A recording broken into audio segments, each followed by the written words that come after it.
संपूर्ण मानव जाति के लिए जीवन पद्धति।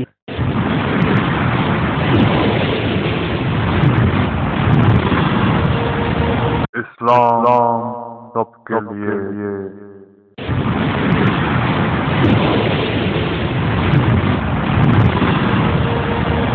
हमारे मालिक अल्लाह ने जो जीवन पद्धति हमें प्रदान की है उसका नाम इस्लाम है। इस्लाम का अर्थ है अमन व शांति, अपने मालिक की आज्ञा का पालन। इस्लाम का संदेश कुरान एवं अंतिम ईश्वर दूत प्रेषित मोहम्मद सल्लल्लाहु अलैहि वसल्लम के कथन व व्यवहार के द्वारा हम तक पहुंचा है।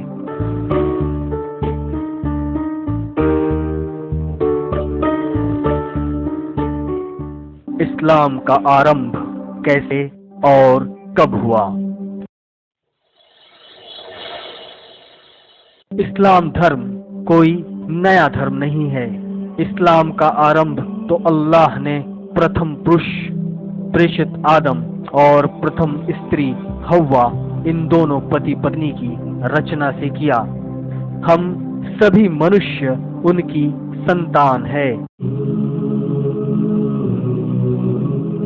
O mankind, we created you from a single pair of a male and a female, and made you into nations and tribes, that you may come to know each other. Verily the most honored of you in the sight of God is the most righteous of you.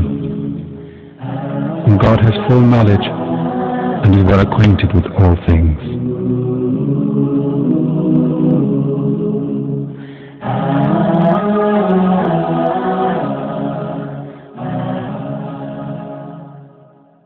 इस्लाम के सबसे पहले मानव संदेशता प्रेषित आदम ही थे।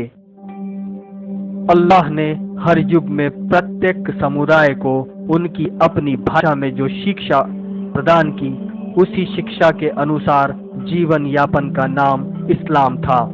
इसी संदेश को लेकर प्रेषित इब्राहिम, प्रेषित मूसा, प्रेषित ईसा मसीह, प्रेषित यूसुफ और पूरे विश्व में 1,24,000 संदेशता अलग अलग युग में आए थे। परंतु उनके मानने वालों ने उनके बाद उनकी शिक्षाओं को बदल डाला और अल्लाह के बजाय उनकी पूजा आरंभ कर दी। अंत में पैगंबर मोहम्मद सल्लल्लाहु अलैहि वसल्लम का आगमन हुआ। अधिकांश व्यक्तियों को ये भ्रम है कि इस्लाम के संस्थापक पैगंबर मोहम्मद सल्लल्लाहु अलैहि वसल्लम है। प्रेषित मोहम्मद सल्लल्लाहु अलैहि वसल्लम कोई नया धर्म लेकर नहीं आए थे, बल्कि उसी धर्म के अंतिम संदेशता थे, जिसे प्रेषित आदम से लेकर प्रेषित मोहम्मद सल्लल्लाहु अलैहि वसल्लम तक 1,24,000 संदेशताओं ने पूरी मानवता को अपनाने के लिए कहा था। प्रेषित मोहम्मद सल्लल्लाहु अलैहि वसल्लम का लाया हुआ संदेश कुरान और उनका बताया हुआ मार्ग आश्चर्यजनक तेजी से फैला। 630 ईस्वी में इस्लाम का संदेश अरब से अंतर्राष्ट्रीय स्तर पर फैलने लगा। विभिन्न देशों के नागरिकों ने इस्लाम का स्वागत किया और कई व्यक्ति, कई देश, कई जातियां और कई समुदाय इस्लाम की शिक्षाओं से प्रभावित होकर इस्लाम स्वीकार करने लगे। आज सिर्फ 14वीं शताब्दी में इस्लाम विश्व का दूसरा सबसे बड़ा धर्म बन गया है। ये सिर्फ अल्लाह का चमत्कार है। विश्व की ये बढ़ती हुई मुस्लिम जनसंख्या अधिक से अधिक बच्चे पैदा करने के कारण नहीं, बल्कि ये तो इस्लाम के जीवन सिद्धांतों का प्रभाव है कि लोग इस्लाम की ओर लपक रहे हैं। पूरी दुनिया में फैले 170 करोड़ मुसलमानों से पूछिए कि क्या उन्हें हमलों द्वारा, अनैतिक प्रयासों और तलवार के जोर पर इस्लाम स्वीकार करने के लिए मजबूर किया गया? नहीं, बल्कि इस्लाम में तो जोर जबरदस्ती और बल से धर्म परिवर्तन करना पाप है। हाँ, ये तलवार सत्य की तलवार है जिसने लोगों के दिलों को जीत लिया, आज भी विश्व की अनगिनत महिलाओं और पुरुषों को प्रभावित कर रही है और उन्हें अंधेरे से रोशनी में ला रही है।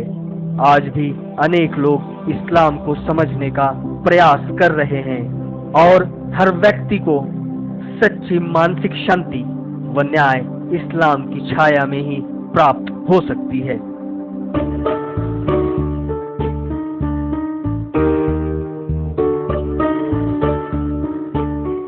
भाइयों, इस्लाम सर्वश्रेष्ठ जीवन व्यवस्था है, इसलिए कि ये अच्छाई को अपनाने तथा बुराई को त्यागने का ईश्वरीय मार्ग है।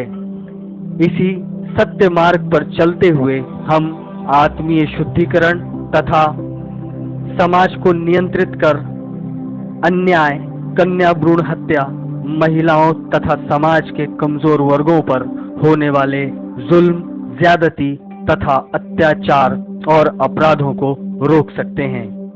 इस्लाम मानव स्वभाव और इंसान की सामाजिक गतिविधियों को अपने ध्यान का केंद्र बनाता है। इस्लाम धर्म स्वयं जगत स्वामी की ओर से मार्गदर्शन के रूप में आया है, इसलिए इस्लाम को दीन फितरत अर्थात प्राकृतिक धर्म भी कहा जाता है। ये धर्म किसी विशिष्ट नस्ल, जाति, समूह या समुदाय तक सीमित नहीं, बल्कि संपूर्ण मानव जाति के कल्याण के लिए आया है। अब आप कहेंगे कि मंजिल एक ही है और रास्ते अलग अलग है, लेकिन एक बिंदु से दूसरे बिंदु तक सीधी लाइन केवल एक ही हो सकती है। हमें ये मानना ही होगा कि हमारे शासक अल्लाह के आज्ञा पालन का नियम और कानून भी एक ही हो सकता है, जिसे उसने अंतिम प्रेषित मोहम्मद सल्लल्लाहु अलैहि वसल्लम और अंतिम ईश्वरवाणी कुरान के द्वारा बताया है। इसलिए उसके निकट सफलता के लिए सत्य मार्ग केवल एक ही है और वो है इस्लाम। इस्लाम जीवन के सभी क्षेत्रों में तमाम लोगों का निश्चित रूप से मार्गदर्शन करता है। इस्लाम का ये मार्गदर्शन पूर्ण और व्यापक है और जीवन के सामाजिक, आर्थिक, राजनीतिक, आध्यात्मिक तथा नैतिक शिक्षण जैसे सभी क्षेत्रों में मार्गदर्शन करता है। हमें इस दुनिया की सफलता के साथ साथ कभी न खत्म होने वाली आखिरत यानी परलौकिक जीवन के सफलता की तैयारी में जुट जाना चाहिए और इसका एक ही रास्ता है कि अल्लाह के दीन इस्लाम का पूरे जीवन में निष्ठापूर्ण पालन करें। अल्लाह से प्रार्थना है कि वो इस महान कार्य के लिए हमें नियुक्त करें।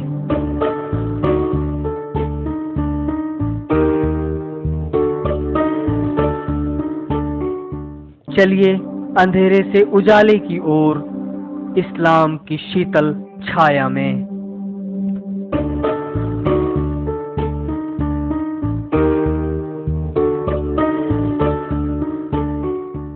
मित्रों, सच्चाई, अमानतदारी, वादा निभाना, न्याय, शर्म, दया, प्रेम, स्नेह, सद्व्यवहार, दानशीलता, समानता, सज्जनता, शुक्र, सब्र, क्षमाशीलता आदि विशेषताओं का ही रूप इस्लाम है। जिस व्यक्ति के अंदर ये खूबियां होगी वो मनुष्य कहलाने का अधिकारी होगा और वही अपने परिवार, अपने समाज, अपने राष्ट्र और पूरी दुनिया के लिए भलाई का कारण सिद्ध होगा। ये सिर्फ ईश्वर का भय और उसे प्रसन्न करने के प्रयास से ही संभव हो सकता है। इंसान की सफलता का एक अति महत्वपूर्ण स्तंभ ये है कि उसका स्वामी, पालनहार, शासक और प्रभु उससे प्रसन्न हो जाए। हम उसकी प्रसन्नता तब ही प्राप्त कर सकते हैं कि जब हम वास्तव में उसकी प्रसन्नता के इच्छुक हो। हमारी सारी दौड़ धूप का उद्देश्य उसको प्रसन्न करना होना चाहिए। हमारा दिल, हमारा जीवन, हमारे कर्म, हमारा उद्देश्य, हमारे प्रयास सिर्फ उसी की प्रसन्नता के लिए हो। हम अपने जीवन को उसकी प्रसन्नता और उसके आदेशों के अनुसार व्यतीत करें, जो मनुष्य की सांसारिक सफलता और परलौकिक मुक्ति की जमानत देता है। हमें सत्य के मार्ग की खोज निष्पक्ष रूप से करनी चाहिए, जिससे वास्तविक मालिक के सत्य मार्ग पर चला जा सके और हमारा जीवन सफल हो सके। क्या हम इसके लिए तैयार हैं?